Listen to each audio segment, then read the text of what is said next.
if they attempted to put a moratorium on the introduction of this wheat, that one, they would pull all of their research dollars out of our state and our universities, which I quite frankly was very happy to hear. And two, they would file a lawsuit against the state of North Dakota for anti-commerce. This was the way that they tried to sell us, the state, a new product.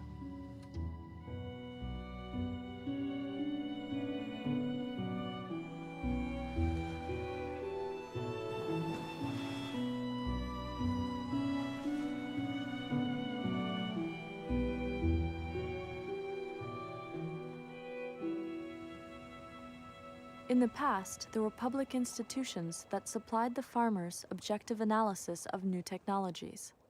Universities started playing an important role in asking questions about this back then in the 70s, but soon enough it was evident that we did not want to have universities asking questions. So there was a big influx of money from industry to support research at universities, and that led to research that was favorable to the development of the industry and publicity that was simply promotional of the technologies. The reality is that in our land-grant university system, and certainly in the U.S. Department of Agriculture, there's a small tolerance for people doing research that directly challenges the conventional wisdom. It's ridiculous. You know, the recent work that we've done on the movement of transgenes in corn in the Centers of Diversification was run on $2,000. Compare that to $25 million coming the other way, and exactly my college. And that is the only piece of work that I know is actually happening. The biotech industry aggressively attacked scientists whose research questioned the safety and impact of genetically modified crops. Renowned scientist Dr. Arpad Pushtai was suspended 2 days after discussing his research that raised questions about the depressed immune systems and growth of rats which had been fed genetically modified potatoes.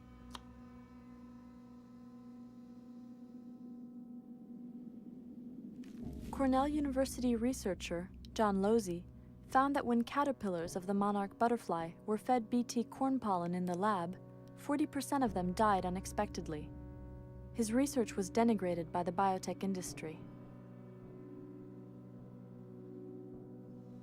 Nature magazine retracted Ignacio Chapella's paper after publishing his peer-reviewed work. Biotech enthusiasts challenged the interpretation of his findings. Biology was a very diverse field of inquiry, but because of the advent of this technology, we are seeing a narrowing down and a trimming off of all those branches of biology just to the benefit of this one side. And I very much want to fight against that. Just as we are losing genetic diversity, we are losing intellectual diversity that we are going to find very, very needed in the future.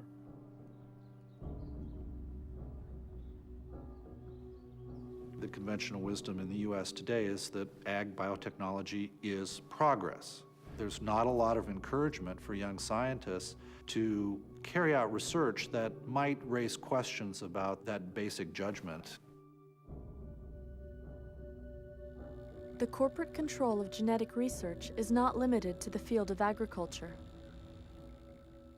They allowed the patenting of one of the genes responsible for breast cancer.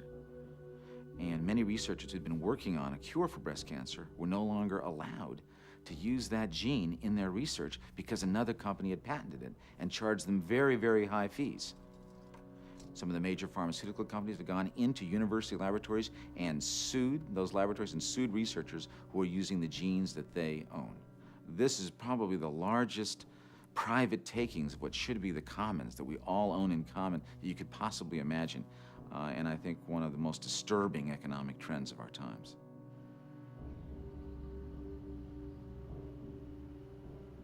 While biotech companies take over on an intellectual level, and genetic engineering takes over on a cellular level, multinational corporations are taking over worldwide by consolidating our food supply. The combination of Kraft and Nabisco creates a real global leader in the food industry. Scale is a real advantage in this industry. As Kraft has proven, It increases both efficiency and effectiveness. The average citizen doesn't really understand both the momentum and the extent to which consolidation is taking place in our whole food and agriculture system. Just to give you a couple of examples, 80% of our beef products now are being processed by just 4 companies. In seed companies, the vast majority of the seed that farmers plant now comes from just 4 clusters of companies. And what's even more worrisome now is in the last decade, that same kind of concentration has been taking place in the retail sector. And Heffernan now projects that in the next 10 years, all of the food in the retail level in the world will be controlled by 6 retail firms, only one of which will be American, and that's Walmart. Now that means that increasingly, we're not going to have any choice about what's on the shelves in our supermarkets. What's going to be there is what some broker in a consolidated firm decides is going to return the largest profit.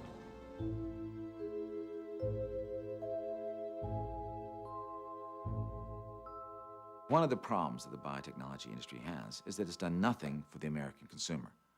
There's nothing there. There's no genetically engineered food that does anything, no more nutrition, nothing for us. So how are they going to sell this technology to the American people? Well, they've come up with this idea that maybe biotechnology should be sold as the way to feed a starving world. With world population expected to increase by 2 billion people in the next 30 years, biotechnology could provide an important way to produce enough food. One major problem with that, the reason why about 800 million people starve every day, and that is a tragic fact, has nothing to do with the amount of food available. Most of these people around the world who are starving used to be farmers, but because of the World Bank and the National Monetary Fund giving huge loans to these countries could no longer allow for subsistence farming. They had to grow expensive export crops back to the first world to pay back those loans. So they kicked all these hundreds of millions of farmers off their farms. They end up in the Bhopals and the Mexico cities and the Brasilias of the world without money. They no longer are growing their own food, and they're competing for the scarce jobs available in the new industrialization of these countries. They are no longer food independent. They're food dependent. Amartya Sen, a Pulitzer Prize-winning economist, after a decade of work, pointed out again and again that the problem of hunger is not a production problem, it's an access problem. It's getting entitlement to food, not producing food, that's the problem.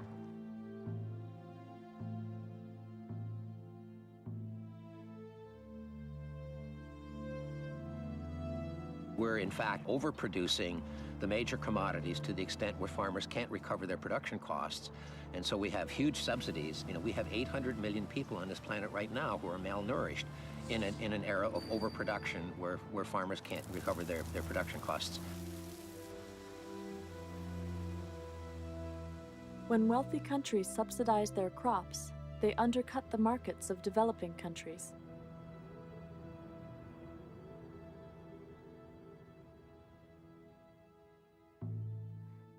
In 1994, on Christmas Eve, by the way, for the first time we said, you know what, we're going to try and have international rules on patenting. This was driven, of course, by the United States. And here's what's behind it. If you have gone into a third world country and you've patented a plant or a tree, the United States wants to be able to go back to that country and say, no one in this country, even though this plant originated here, can use it without paying us the patent fee. To do that, they've got to harmonize patent laws around the world. That's really the big prize for the corporations. It's one thing to make sure we're controlling the US market, but if we can take these plants that we've gotten from the third world and make sure that no one in the third world can use them without paying the companies that patent fee, that's the big bonanza for the corporations. The generalized perception in Latin America, I also think in Mexico, and many other parts of the world also, the new unipolar system has benefited the United States more than it has benefited the minorities of impoverished countries of the world. This is an issue of big concern because there are not so many political alternatives around. We may eventually go back to despotic types of rule that I don't think will help in any way to make countries like Latin America or Africa or Asia progress. We really need compassion for the people in the world that have less.